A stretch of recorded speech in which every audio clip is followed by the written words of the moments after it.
Good morning, good afternoon, good evening, whenever it is, wherever you are, welcome to the Good Values podcast. This episode is a little bit different, one which I've been intending to do for quite some time. It's a bit unorthodox, but I think it should be quite interesting. I've not seen anyone do this before, and I'm hoping that there's some quite interesting results. So, okay, here's my conversation with Simon Lee Renshaw.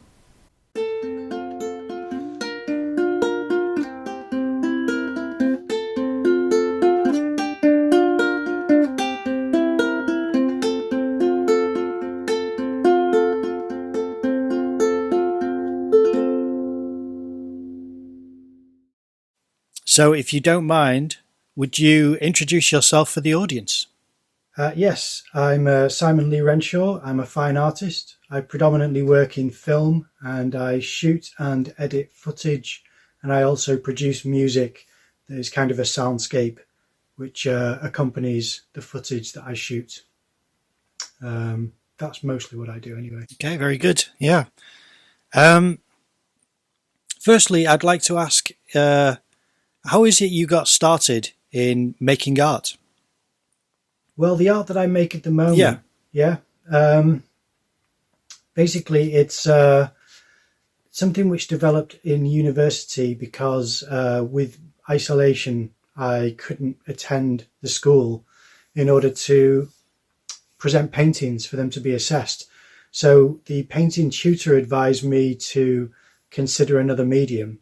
And I said to him, because I've been making art films, would that be viable? And he agreed it's probably the best route. I started making films before that, but not with that motivation, if you know what I mean. I basically, I would make films because I enjoyed footage. I really appreciate cinema. And I basically would like to share my own vision and messaging through different filmmaking. And that's kind of what I presented to the school, really, as my work. I do drawing and painting as well. I draw with both pencils and with ink, but my art that I've been presenting to school and that I got graded for was art films. So that all developed from a necessity to present work whilst living in isolation, really, which is tricky. But it was something which developed based on being inside so often and filming myself in isolation. And then I would film other things in between. And I found the in-betweens more interesting than the footage of myself. So I have, hard drives full of videos, terabytes, 2 terabyte hard drives and several of them full of videos of different things. And I started to notice that the in-between scenes were more compelling, really, than the scenes where I was filming myself doing things, So that's really how it started, was only a few years ago. Okay. So what is it that where is it you find inspiration? What's your inspiration for making art? Well, okay, I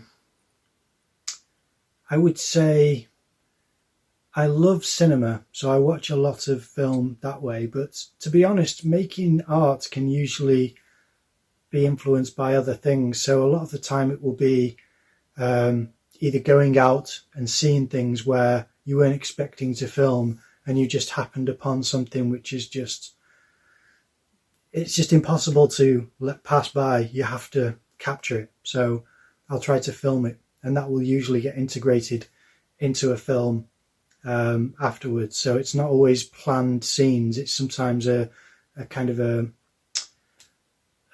patchwork of something where I will go out and shoot something specifically with that intention of capturing something, and other times it will just be in the moment and I'm inspired to film.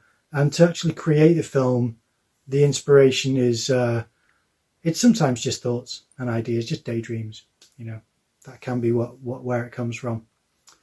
And I do like paintings and drawings for inspiration. That makes me want to film things as well, and capture footage. It's usually where I get a lot of inspiration from. Music, it can be from anywhere. I could go on and on, but it can be from anywhere, a lot of different sources, music, thoughts and ideas, other people, and just by chance happening upon things that I find interesting. So I suppose the next thing that would be interesting to find out is, what is it you value about art? I know it's a big question. Yeah. I suppose it's kind of what I value is the way it can inspire others as much as it inspires me. You think of the populace at large and how much art has permeated different facets of society and industries, and it can inspire people not just to make art themselves, but to just feel like part of this greater landscape, really. And art has this kind of unique way of messaging things without being necessarily preachy or direct about it. It depends what type of art. But I really value the fact that people can go through an exhibition and feel changed by it.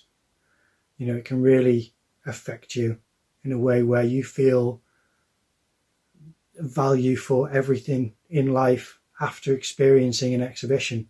That's usually what I think is just so powerful about it, and that's really what I value about the whole exploration of art making. I think that's the biggest thing for me, really.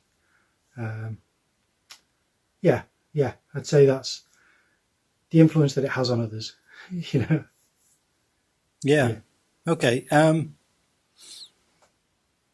Well, I suppose if I could ask a more broad question, and I'm taking this from another podcast, so it's because I really quite like the idea of posing a question that I'm not sure I know the answer to. And that is, what is art?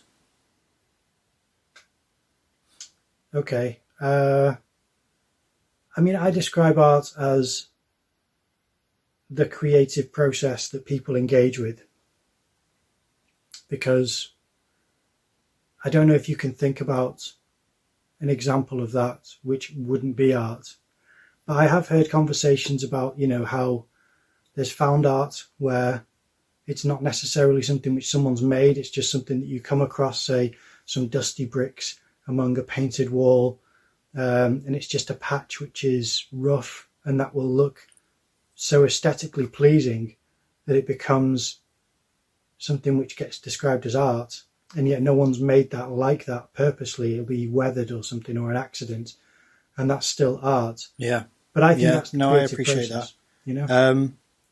Yeah. What I also like to find out from people is, does your work have a colour palette? Yeah, do you go, is your work heavily saturated or? Kind of. It's a mixture.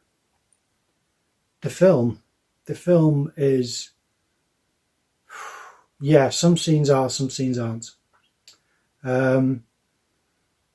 I suppose I don't like heavily saturated film necessarily, except for in certain scenes. And I think the way that I film, I try to keep things fairly washed out and tertiary, because I don't like things being too poppy necessarily. I think it's to do with the landscape where I am. I quite like things a bit more dulled down. I quite like overcast days. That's just my personal preference, really, and I think it's quite pleasing to have something which is not quite so vibrant. And I know that might sound strange, but I think it can be a little bit overwhelming, and overpowering. Well, another question which I used to ask, and it's been a while since I've asked people this. I think it's because I don't have it written down. And it's one which will be difficult to answer, but I quite like to pose the question in case someone has an interesting response. And that is,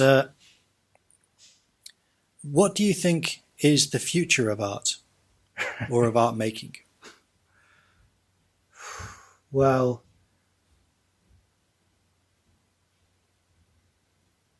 it's tricky. There's obviously AI and there's NFTs, and we might have only seen part of the trajectory of NFTs because of different conversations that are kind of suggesting it's been stunted, or that it's whatever people say about NFTs. We might only have seen the early parts of that.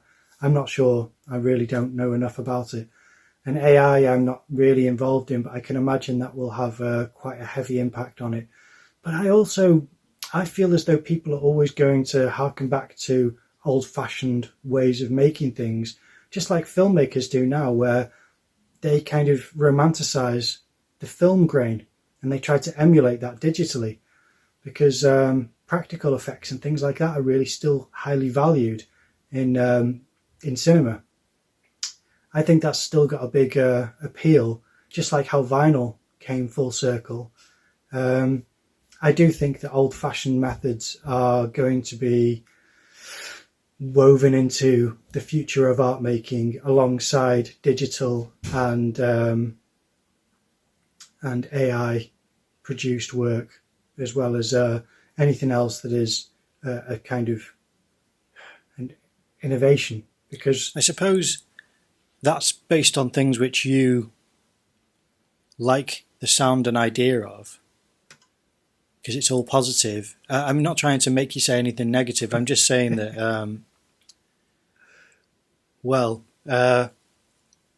not things aren't always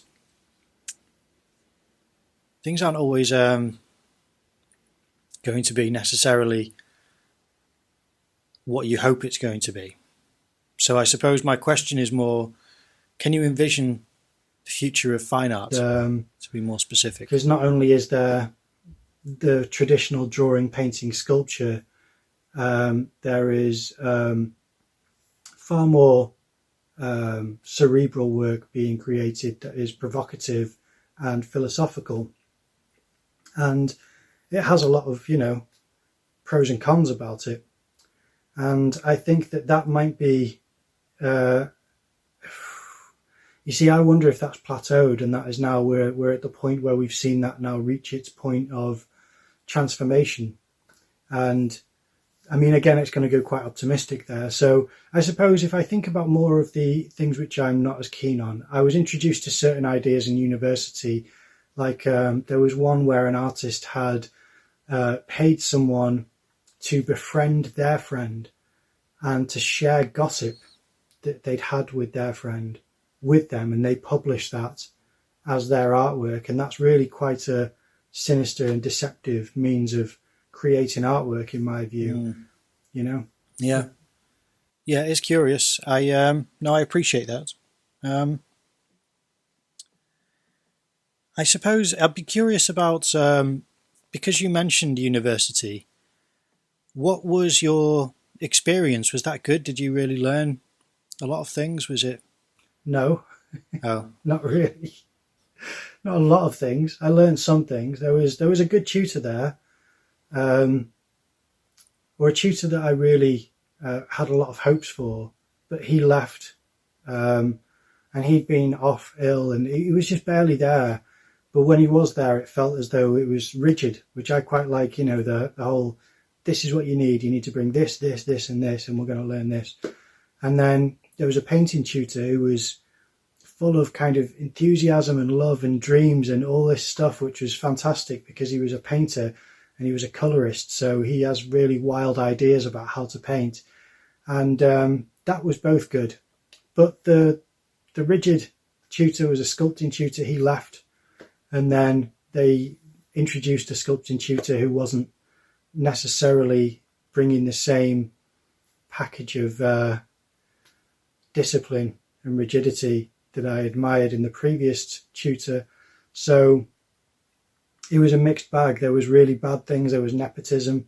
So the dean of the university, his wife was all of a sudden the head tutor.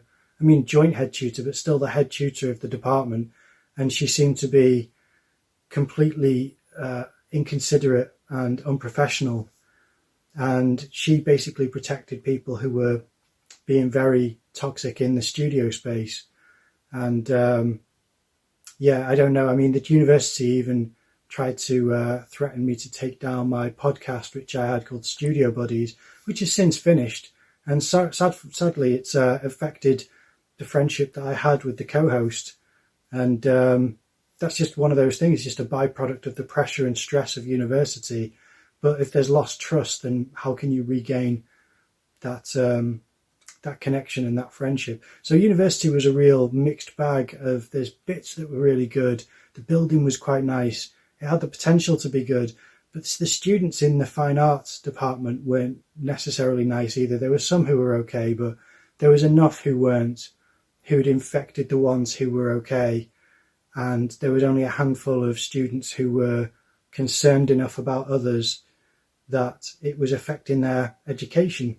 And basically trying to correct that, trying to report it, trying to discuss it, just wasn't welcome and put a target on your head. So it was a really negative space and environment for me to experience.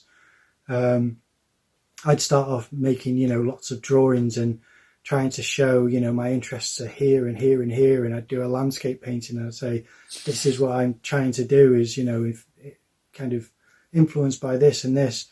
And then, but I would find that if I had the opportunity to make a film, then I would jump at that chance to try and make a film, just to show that side of my abilities as well. I thought it'd be something which they could say, okay, you've got this, this and this, let's see, whatever, and they'd work with you. But they really didn't care about the individual. They'd just pick out words that you'd said and go, okay, you've said the word clinical, let's see. What's this that you're working on at the moment? Okay, do you have any yes. projects that you're currently involved with? Yeah. Okay. Well, at the moment I'm collaborating with an artist called Petra Goetze, and she's actually been on your podcast. She was episode 3, I believe. I'm not sure. You tell me what episode, you can link it. But her and I are collaborating at the moment, and it's early days, but we've had meetings and discussions. We're doing a bit of networking, and we're starting to now create the work and keep the research in mind and try to continue the kind of momentum, really. So I'm going to start doing vlogs based on the process of that work and the development of it. I'm trying to discuss how you get from creating work or building an idea and creating work based off an idea, and then talk about how to approach an arts council for funding as well. So that's what I'm working on at the moment, as well as some short films. Now, there are some questions which I ask every guest on the podcast, and especially these last 3 questions. I say 3, the last one is it's a double barrel question, so it's kind of one question with two, both sides of a coin, basically. But the first one, not the double barrel, is, what is the most beautiful thing you've seen today? Oh, right, okay. I would say it's the clouds against the sky. It's very often the most beautiful thing I've seen. They just seem to have this warmth to the clouds where it's a mustard yellow, tints of brown, bits of grey, and then against a light blue sky, almost a pastel blue. And it's just a really nice combination. And then against that as well, the stuff on the ground is not brightly lit. So when I see the sun isn't illuminating, the fence or something around the house, that will be quite dull. And it just heightens the other elements. So it's usually the relation between those different things that I find the most beautiful, and that's what I saw today. And I loved it. It made me want to film it or paint it, but I didn't do either, you know. It was absolutely beautiful, yeah, undeniably. Something which I really remember clearly. You know, I feel as though I could paint that now from memory because it was so impactful, and things like that are, you know, still out there, still happening. It's just an ongoing artwork in the sky, you know, it's fantastic. So I always find the clouds in relation to the colour of the sky and the tones on the ground to be very, very beautiful and very influential to me. They resonate, you know, quite deeply with my love for that aesthetic, I think, you know, for that gorgeous magic that can occur naturally between colour and tone. I think that's what's the most powerful thing to me is... No, that's good. No, I like that. That's good. And the last question is, what do you like and what don't you like about your own artwork? My own artwork? Yeah, about your own artwork. Okay. Well, my films are... They're basically, at the moment, what I do like is that some of the things that I'm filming I find to be quite engaging. So I do like some of the subjects that I'm capturing, and I think that there is definitely some things there which are, I don't know, they kind of hold my attention. So that's, you know, a lot of what I think is really good about that. But it could be better. And what I don't like is that there's less structure than I think there should be. And I think I'm not doing quite as much as you can do with films to try to really change the perspective of the story or of the image. And things like that I really need to play with. I need to tighten up the editing a lot more. There are lots of elements of the filmmaking process that I just haven't ventured into deeply enough in order to make it really stand out. And that's something which I'm going to consider doing soon. But yeah, that's what I don't like at the moment, is that it feels a little bit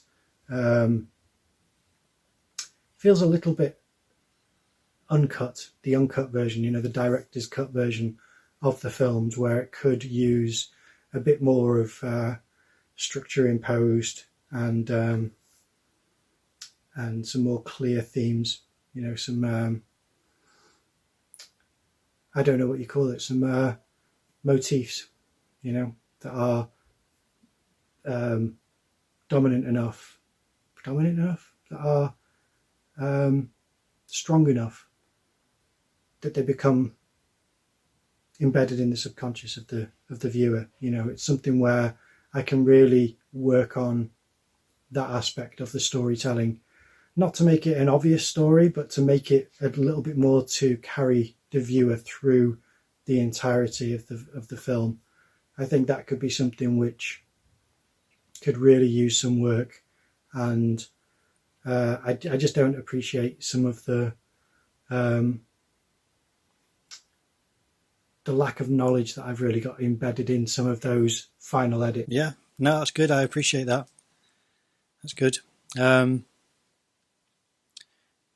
I suppose the only other thing I'd like to ask is there any social media accounts or websites or anything which you'd like people to be directed towards? I haven't actually created Simon Lee Renshaw as a social media profile yet. That is something which I need to do, and if I do, then I will definitely give you the links for it. But there's no Instagram, Facebook, Twitter, or anything like that.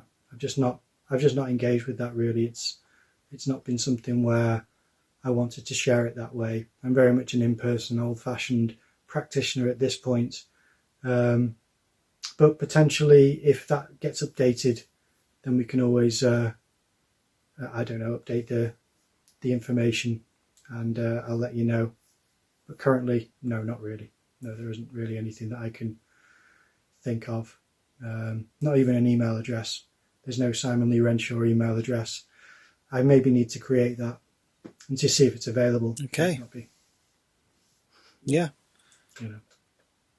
Well, I appreciate your time. Thank you very much for being on the podcast. Thank you. And Thanks for having me. and yeah, everyone check out the social media links that When are they listed in the description below. Yeah, thank you. Okay, Yeah. thanks very much. Bye. Bye. Okay, that was admittedly a little bit strange. I thought for quite a while how to execute this idea. Should I be breaking the fourth wall and referring to what's happening, or just play it straight? And I thought the best idea would be to pose the same questions as I would to any guest, and to just leave the space that I thought would be acceptable. Because this portion, this side with the beard and the hair, was all recorded without any other side to listen to. So it was tricky to think how much time to leave. I couldn't in my head start to answer, because I think I would start to emote and I'd be on the camera going, I don't want to be making faces as if I'm answering the question.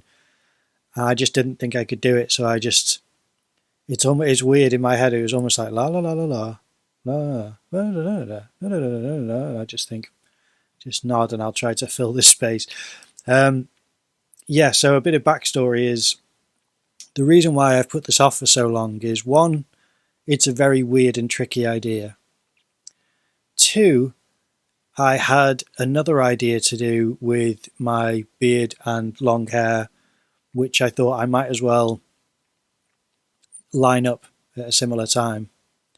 And three, because I was uploading YouTube videos so regularly until recently, I was uploading 9 videos a day. I mean, it's currently 4th of November 2022. So for the whole of October 2022, I'd been uploading 9 videos a day because I was doing the Inktober challenge with my left hand this year, because I had an injury with my right hand at the end of September. And then, so I did that, and that was 7 videos a week. And then I'd do the podcast, which I'd have to obviously book a guest and record it and edit it. And then I would have a clip from the previous week's podcast. So that makes 9 videos a week. And it was quite full on. So I thought, I don't want to have inconsistencies with my beard and hair in that time, because I think it'd bother me for the continuity. The other ideas that I mentioned with my beard and hair, which is strange, I tried last night. I say tried, I started last night, because that's it. I've started doing it, and I'm going to keep what I've got. Initially, I had this plan of doing several takes and whatever. I'll just explain it first. It's a strange performance that I thought of doing, and it's inspired by a 1966 film, I believe it is. It might be earlier, it might be 62. I'm trying to think. It's a French film called Playtime, and when I saw that, I thought I have to try to do something as, I don't know, as kind of, how do I explain it? The performance was kind of, it wasn't natural. It wasn't played up into big performance, but it just had this quality to it where I thought, I want to create that reality within my environment, as in a performance where you play it straight. You try to have certain elements of social interaction, and you hope that, I mean, this is not what the film did, but my hopes were that it would start to reveal certain thoughts and feelings about the human condition, and certain traditions or just social norms that usually go unnoticed, I suppose. And that's something which I've not built into it. I just hope that it becomes a byproduct of the performance. So what I did last night was I arranged 5 different outfits for different characters. I got out a lot of furniture. I say a lot. For me, it's, it was carrying a lot of furniture. It was about 1:10 in the morning. I got a lot of lights. I had one camera. It was my mobile phone. And I'd emptied out my mobile phone onto my PC so that I had enough space. I charged it up so that I had enough battery. I had the outfits. I had the lights. I had the furniture. I also had several props.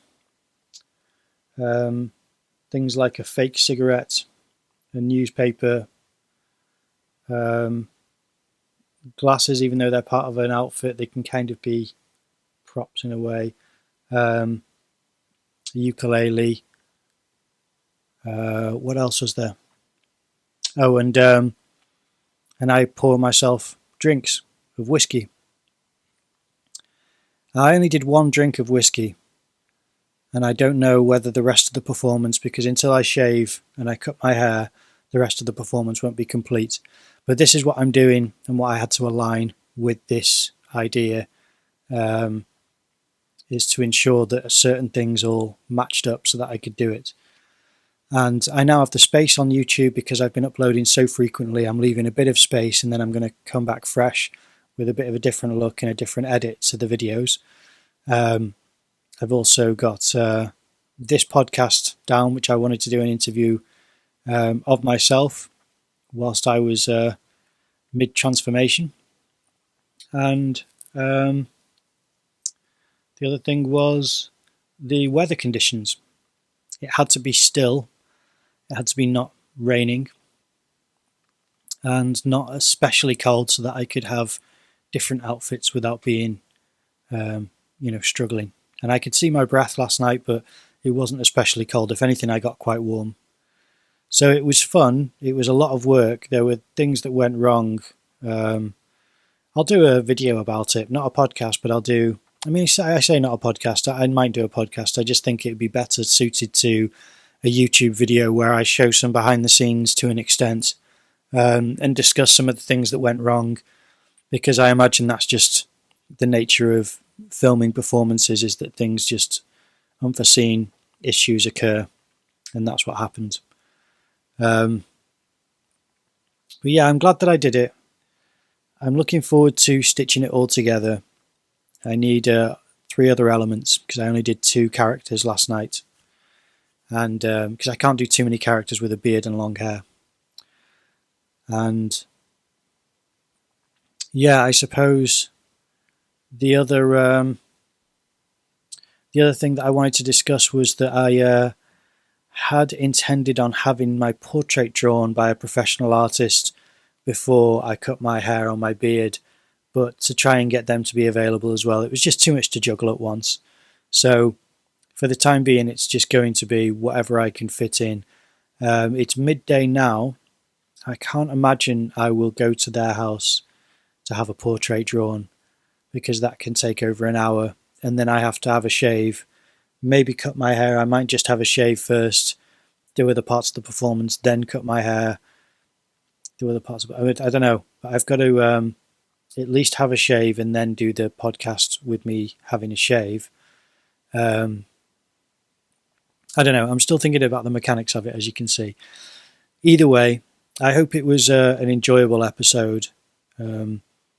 I thought it'd be interesting for me to answer the questions that I ask other guests, because when I ask the questions, I don't have my answers ready. And even now, I really don't know what I'm going to say when I answer these questions. So, yeah, I mean, now. I don't know at this point what's been said. But yeah, for me, it's all a bit unknown. So, yeah, I thought it'd be a fun idea. I hope it's worked out okay. I have some exciting guests ready in the future. I have interviewed on Monday. No, was it Tuesday this week? Tuesday this week, I interviewed a photographer, a professional photographer, and a conservationist, and it's going to be split into 2 different podcasts and also released as one giant podcast. Very fascinating person, really interesting, lots of amazing work to share and great stories. And that's one which I was going to try and get done for this week, but I'm going to get it done for next week instead. I also have been in talks with Jared Muralt on because I found him on Instagram initially.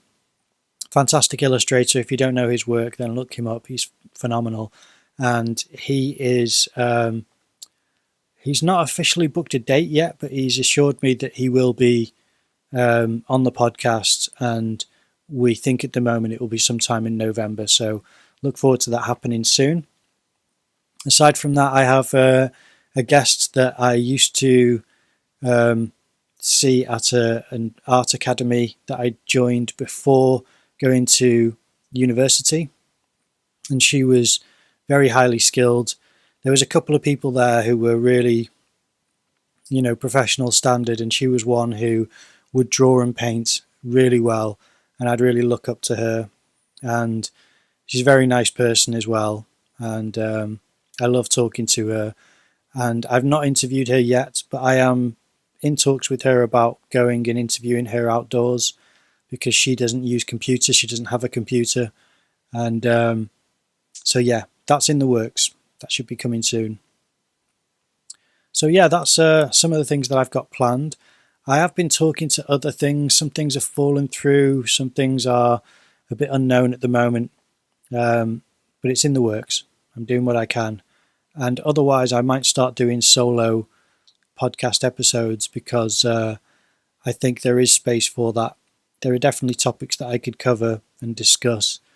And some of them were hinted at in this podcast, I can imagine, because I was trying to set myself up for discussing certain things that I've not been talking about. So we'll see how that goes. And that's something which I'd like to do a podcast on. There's several things that I'd like to talk about, just as solo episodes. And that's all yet to be done. So we'll see how it goes. There are a couple of other people who, Mike Davis, I always say Williams, Mike Davies, or Davis, Davies, I think it is. He's been fantastic. He was a previous guest. He's been fantastic for doing referrals to other guests and getting other artists on the podcast. It was thanks to him that I had Sarah Williams, and I've also got a couple of other people, hopefully, that are going to be guests at some point soon as well. So I look forward to that. I hope you enjoyed it. Thank you very much for watching.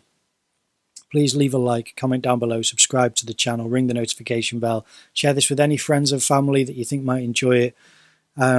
Thank you very much for watching, and I will see you in the next episode.